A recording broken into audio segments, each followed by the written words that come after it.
Jack obviously come so close on the weekend. How do you digest that loss? Yeah, it was tough. It was there to win. That's the main thing. We're putting ourselves in positions to win the game. So, as much as I would have loved to, sing the song for the first time and get a win over the old mob, difficult, but we're in a position to win the game. So we go again this week against Saints, which is going to be another opportunity at Optus again. So we look forward to the challenge. You were probably one of the closest players to Tom Gross in that moment. Can you talk us through the 20 seconds leading up to the tackle? Yeah, Grossi was in a great position to, almost win us the game, and coming on as a sub, he had 15 minutes and an exciting 15 minutes it was. So unfortunate for him, he got mowed down, and we look at it as it is what it is. A young player, first year, coming in, almost winning the game for us. So we get around Grossi, the love and support for a first year to even put us in that position. So we're very lucky to have him, and we'll just keep supporting him. So you're pointing and shouting for him to go and to kick it. Did you feel like there was anything more that the players around could have done to give him a bit of support there? Oh, it's so hard out there. Fans yelling, everyone's yelling. It's tough. You can, pause it multiple times and watch it from the grandstands and rewind. Could have done this, could have done that. But when you're in the heat of the moment, it's pretty hard. How do you show him the support as well? Obviously, an 18-year-old kid, youngest player on the ground. How do you get around and make sure he knows that it wasn't all on him? Oh, it definitely wasn't all on him. Not at all. I think straight away you see Liam Ryan get around him, show him love and support, and that's what we did straight after the game. Minnie addressed it straight away, and we love Grossi for what he brings, and like I said before, he was in a position to win us the game, so we'd rather him be doing that than not wanting the ball at all. So no, we'll just keep backing Grossi in. He's going to be a pretty special player. What do you say to the people being a bit critical of him online as well? They can have their opinions. In our four walls at the club, as I've said, we'll support him, we love him, we want him to keep doing it, so couldn't give a shit what they say. What does that support look like? Just knowing that we're here for him, continue to play to his strengths. In his first game, that's how he kicked his first goal. So we want him to keep putting himself in those positions, take the game on. That's his biggest strength. So the more he can do it, the more we want him to do it, the more the fans will want him to do it, and he'll have that opportunity again, and I'm sure he'll nail it. And from that game, what was the review like following that loss? A lot of good, but then also some bad. So, we reviewed it. A lot of opportunities where, we could have scored. They were pretty good at getting it in our forward 50 and taking it all the way down and scoring. So if we could tidy up a few of our errors and fundamentals, the game looks a little bit different, but they would be saying the same as well, I suppose, Richmond. But a better game from us, we acknowledge there's still a lot of work to do. What were those big main positives you take from it? Just being in the game, momentum shifts.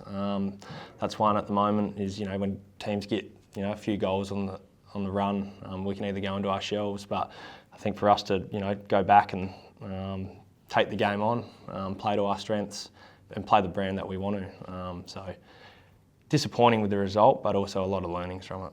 Oscar Allen was a pretty late out. How's he going?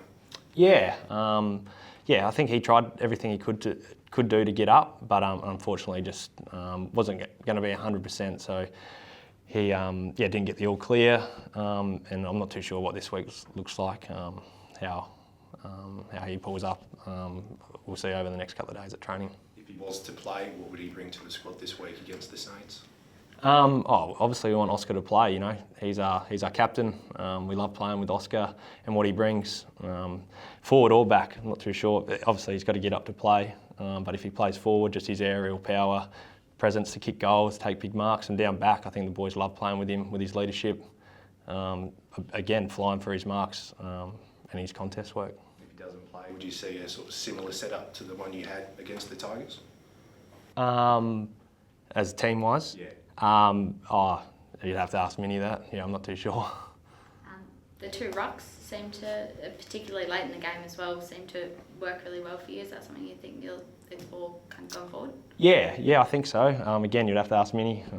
But yeah, Baz and Flinny, the ability of them to, work together and give each other a chop out, and Baz to go forward. Obviously, with his aerial power and ability to take marks and kick goals, get on the scoreboard.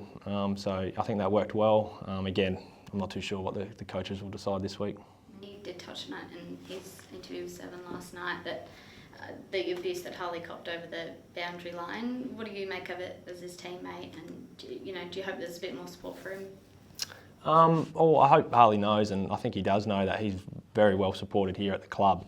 We love Harley. Get around him. For a 19 or 20-year-old, what he can cop from over the fence, it's pretty harsh. I suppose that's what comes with being such a good footballer.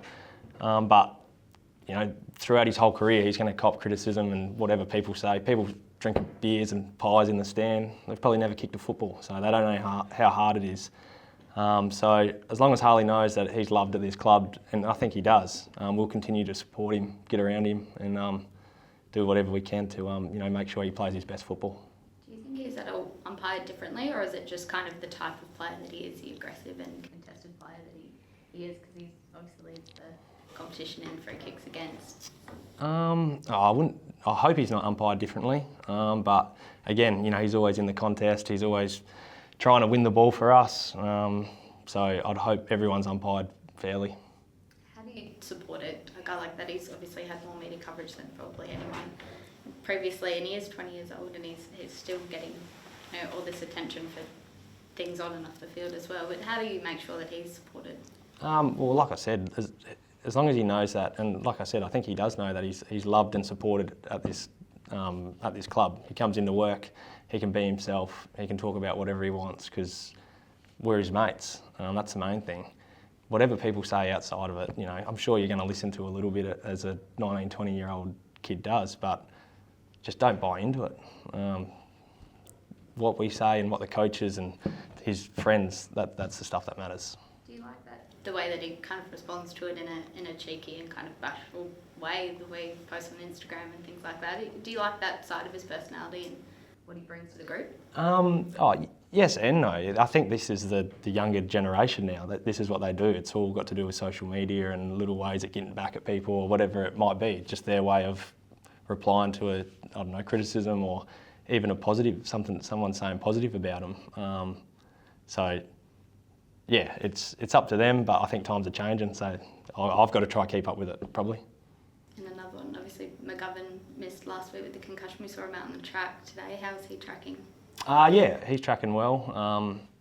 Again, you have to ask the doctors and Minnie, get the tick of approval, but I think Gub's going all right, ticking every box. Obviously, we've still got a couple of training sessions in our main session.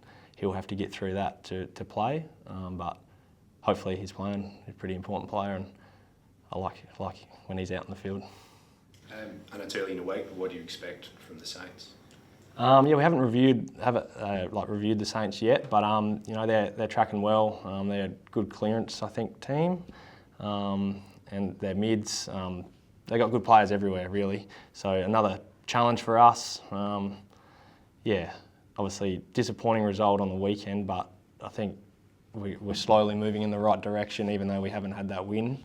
And then for us to go up against the Saints at Optus, another opportunity for us to bring our brand of football, and who knows what can happen. Former Tiger and Jack Higgins as well has been playing some pretty good footy for them. Are you excited to share a field with him again and to see what they can bring the Saints? Yeah, obviously, I think he's kicked a fair few goals, so I won't be chirping it at all, because he'll probably kick a couple of goals or whatever and go straight for me, so I'm not going to be chirping at all. But we respect them as a football club. They're going well at the moment, so it's going to be another good challenge.